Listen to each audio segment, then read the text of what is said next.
Şu anda alkol ve uyuşturucu kullanımı yapılan araştırmalarda da bayağı bir düşük bir yaş seviyesine indiği görülüyor.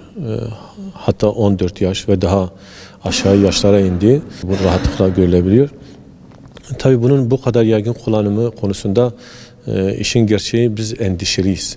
Geleceğimizin teminatı olan bu çocukların ülkenin geleceğinde bunlar kullanılması gerekirken bu gençlerimiz heba olmaktadır. Ve her geçen gün bu sayı maalesef katlanarak artıyor. Tabii bunun sebepleri üzerinde her birimizin tek tek düşünmesi lazım. Allah Resulü Aleyhisselam'ın da belirttiği gibi her birimiz çobanız, mesulüz ve hepimiz koyunlarımızdan, güttüklerimizden mesulüz. Dolayısıyla bu mesuliyet hepimizi ilgilendiriyor. Toplumun her katmanında bu uyuşturucu veya buna benzer kötü alışkanların önüne toplumsal olarak, toplum olarak her birimiz üzerimizde düşen görev yapmalıyız. Devletin yapacağı şeyler vardır, halkın yapacağı vardır, STK'ların yapacağı vardır, belki siyasi partilerin yapabileceği şeyler vardır ve her bir kesim üzerinde ne düşünüyor yapması lazım diye düşünüyoruz. Şimdi bu çocuklarımız ilk başta önce bir özenerek başlıyor bu işe. Bir seferden bir şey olmaz diyorlar. Ve bunu bir iki defa kullandıktan sonra elbette bir alışkanlık haline geliyor. Bizi yoktan var eden Allah bizi kendisine muhatap kılmış ve bize emir ve nehilerini bildirmiştir. Bizler Allah'ın emir ve yasakları doğrultusunda hareket etmek zorundayız. Ve Allah'ın emirlerine uyduğumuz vakit inanıyorum ki sıkıntılarımızın çoğu azalacaktır. Yani İslami bir şuuru her birimizin kazanıp bunu yeni nesillerimize, çocuklarımıza aktarmamız lazım. Bunu aktarmadığımız zaman sıkıntı çıkıyor. Her birimizin, çocuklarımızın bizim üzerimizde hakları vardır. Hem maddi hem manevi hakları. Bugün bunların eğitiminden tutun giyim kuşamına yemesine kadar her türlü imkanları elimizden geldiğince imkanları sunuyoruz, maddi imkanlarımızı. Seferber ediyoruz ve bu noktada her türlü fedakarlığı yapıyoruz. Ama bunun yanında çocuğun manevi olarak da eğitilmesi gerekiyor. Manevi'den kastımız hem dini eğitim hem de İslam'ın da temeli olan, İslam'ın da en çok önemsediği ahlak konusunda bu çocuklara eğitmemiz lazım. Yani her ebeveyn çocuğun dinen, ahlaken yetişmesi noktasında manevi yönünü de doyurması lazım. Eğer maddi doyum tek başına yeterli değil. Manevi yöne de dikkat çekmek gerekiyor. Şöyle bir baktığımızda bu artarak devam ediyorsa bu cezaların yetersiz olduğu, caydırıcı olmadığı anlamına geliyor. Çocukların uyuşturucuya ulaşımını engelleyici tedbirler almamız lazım. Yani bu kadar rahat ulaşabilmemelidir. Yani her taraftan şu anda bakkallarda bile bunun satıldığı, köşe başlarında, büfelerde, ne bileyim okulun en yakınında bile satılabilirken ve bu noktada elbette önlemler alınıyor ama yetersiz olduğu apaçıktır. Yani bunu başka izah olamaz. Bunun için cezalar biraz daha artırılabilir. Eğitimde, okullarda, camilerimizde ve daha başka birçok yerde bu konu irdelenmeli ve bu işin uzmanları tarafından bunlar iyice tetkik edilmelidir ve geleceğimizin teminatı olan gençlerimizi bu illetten bir an önce kurtarmamız gerekiyor ve bunu milletçe yapmalıyız. Belki de düşmanlarımızın bize yapacağı en büyük zarar da gençlerimizi böyle uyuşturmakla olacaktır. Millet olarak, devlet olarak uyanık olmamız lazım.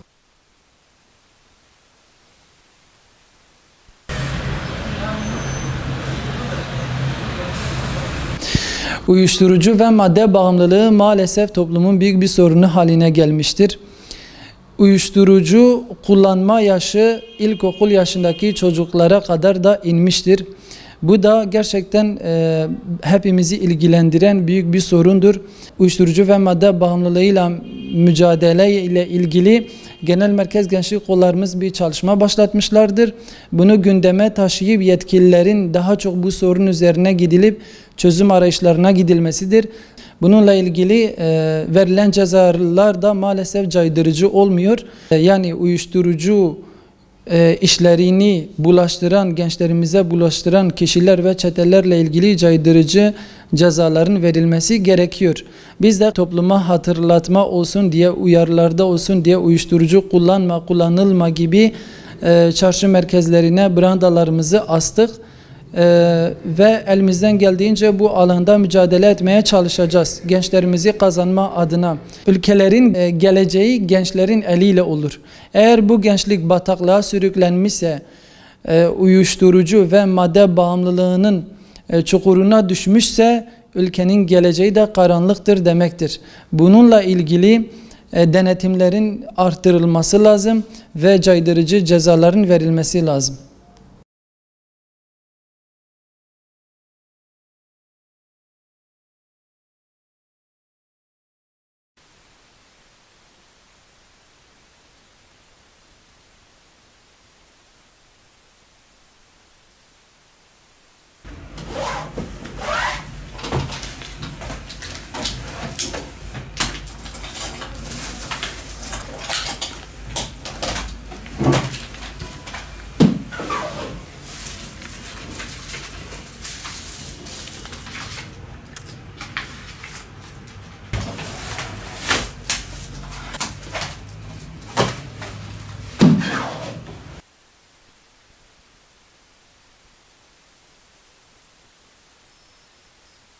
Bir seferden bir şey olmaz ve bir kereden bir şey olmaz anlayışıyla arkadaş çevresinden sigara alışkanlığı edinen, sigara alışkanlığından esrar alışkanlığına çıkan, esrar alışkanlığından alkol, uyuşturucu gibi daha büyük zararlı alışkanlıklar, maddeler kullanan gençlere rastladığımız olmuştur.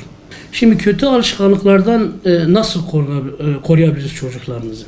Bu konuda hem çocuğun kendisine hem de aileye, hem çevreye hem de devlete büyük görev düşmektedir. Çünkü uyuşturucu kullanma yaşı ortaokul düzeyine inmiş. Ortaokul çocukları bile artık esrar kullanabiliyor. En başta en büyük görev ailelere düşmektedir. Çünkü aileler çocuklarının kiminle kalkıp oturduğunu, kiminle gezdiğini, kiminle arkadaşlık ettiğini çok iyi bilmesi gerekir. Çocukları yanlarında olmasa bile çocukların nerede olduğunu, kimle takıldığını çok iyi bilmeleri gerekir. İkincisi, çocuklarla yeterince vakit ayırması gerekir. Çünkü çocuk ailesinden yeterince ilgiyi, alakayı görmediğinde ona daha fazla ilgi ve alaka gösteren uyuşturucu tacirlerinin kucağına düşebiliyor.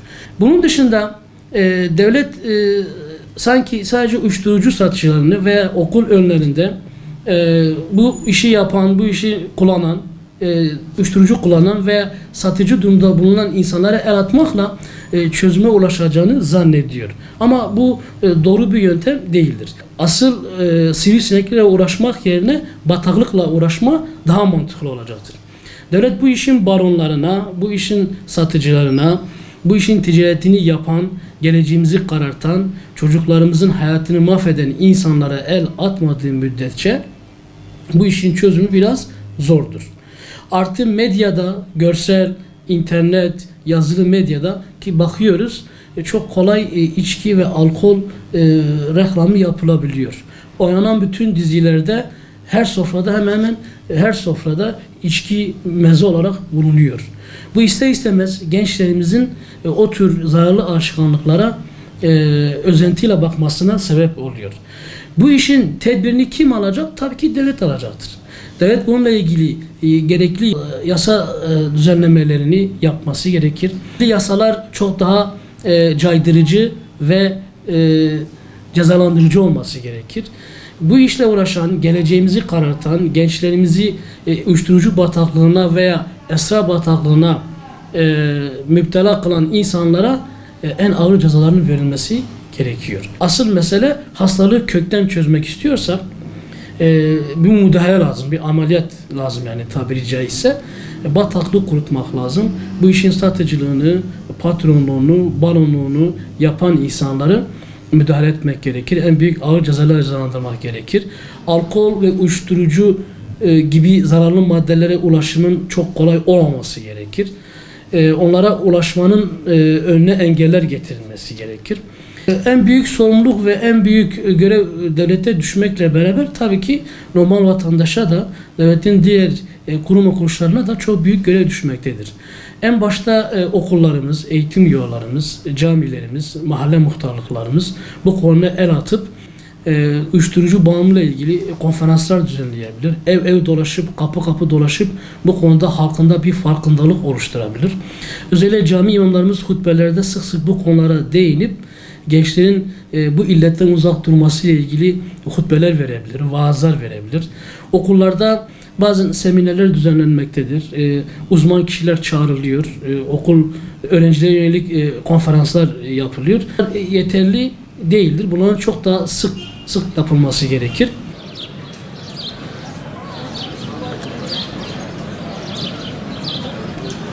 Kızıltepe'nin şu anda yarayan kanası ne yazık ki uyuşturucudur, eroindir.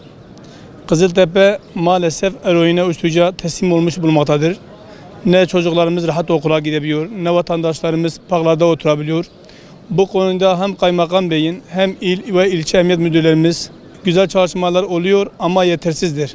Kızıltepe'de narkotik ekibi yeni kurulmuş ama maalesef 3-4 personel olduğu için sayı azdır. Kızıltepe 300 ve 350 bin nüfusa sahip. Yetersiz kalıyor, sahada tam olamıyorlar. Ama ne yazık ki Kızıltepe perişan durumda. Çoğu ailelerimiz deşifre olmamak için çocuklarını başka illere tedaviye götürüyorlar. Ve biz bir an önce bu kanayan yaraya ilaç olmasını istiyoruz. Bundan ben Akkaya'ya da sesleniyorum. Alıyorlar gençleri, polisler alıyor ama hakim bırakıyor. Nedir efendim? Kullanıcıdır. Kullanıcı diye bir şey yok. Çünkü üzerinden sen eroin yakalıyorsun. Cezası neysedir. Cezalar caydırıcı olmadığı sürece biz Kızıltepe halkı olarak bu uyuşturucu şebekesiyle hep karşı karşıya kalacağız ve hep huysuz olacağız. Özellikle aileler biraz çocuklarına sahip çıksınlar. Çocuğum ne yapıyor, ne ediyor, bu parayı ne de götürüyor veyahut almış bir takım elbise var, sen hangi parayla bu elbiseyi alabildin? Ne yazık ki leblebi satar gibi Kızıltepe'de her yerde, mahallede olsun, çarşıda olsun leblebi satar gibi eroin satıyorlar. Özellikle benim milletvekillerimden, büyüklerimden önerim, isteğim şudur. Cezalar caydırıcı olacak ki bu işin önüne biraz geçebilelim. Bu ciddi bir konu. Hepimizi yarayan çok ciddi bir sorundur. Ben bu soruna bizzat ilgilenmelerini istiyorum.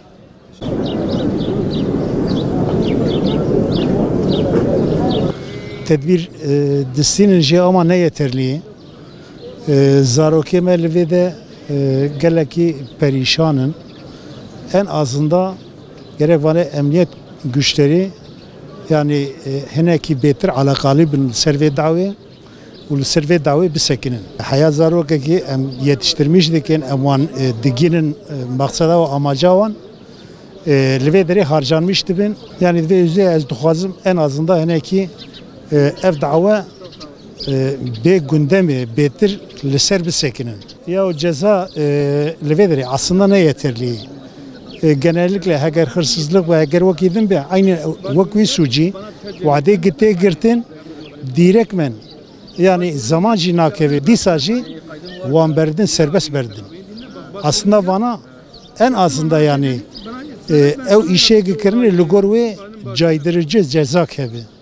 Gibidin van jibok sefer ekdin nekin ve illeta ketiye nav millet gizarokeme en azında komple harcanmış bunu. Harcanmıştı ben, bera veya ortaya karı bin rakın.